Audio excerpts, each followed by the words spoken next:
Hi, Helen. It's great to see you, and thanks for taking the call. Congratulations on your election as the moderator-elect.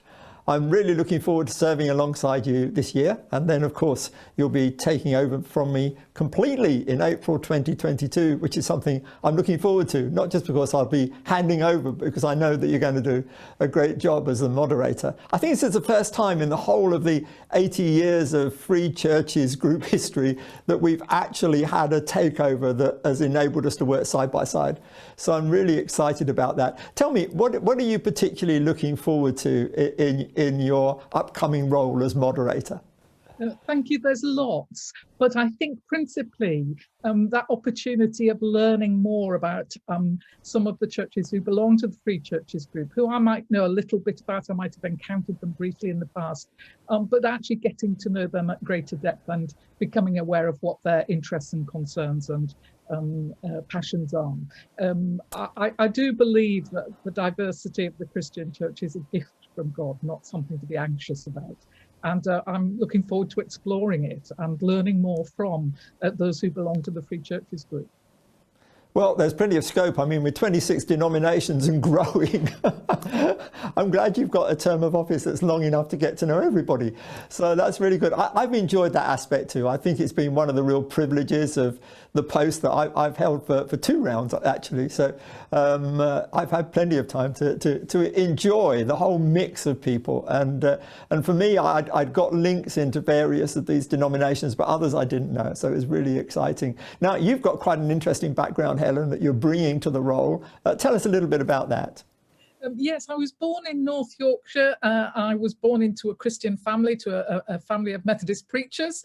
The strand of Methodism I come from, and which is well known in that part of the world, is a more primitive Methodist strand originally from the 19th century, a church that took working class folks seriously and a strong expression of lay leadership, of lay preaching, and the involvement of women, and that was an influence on me.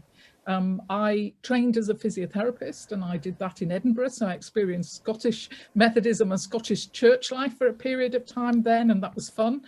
And I then moved down to York, then candidated for ordained ministry in the Methodist Church. I trained in Birmingham, and I trained at the Queen's Foundation, Queen's College as it was then, Methodists, United Reformed Church, Anglicans, Pentecostals, all living, worshipping and learning together. And very shortly after that, after serving 2 churches in Birmingham, I then joined the staff. And so I was involved in the formation of ministers of many different denominations, persuasions, convictions. And we didn't just learn together in the classroom, we worshipped together every day in the chapel, and we ate together. And so it wasn't a theoretical exploration of difference or diversity, it was lived every day. And it was a source of great joy to me. I was there a long time, but from there I then went to serve in the senior leadership of the Methodist Church in the conference office in London.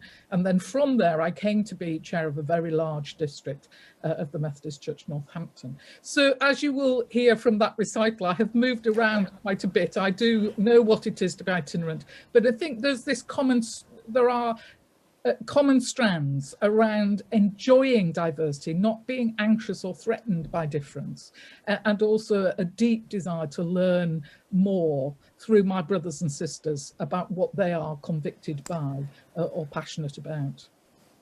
Well, Helen, you've got a fantastic track record, and that time at Queen's, I think, would fit anybody for anything by the sound of it, but really has fitted you for this post.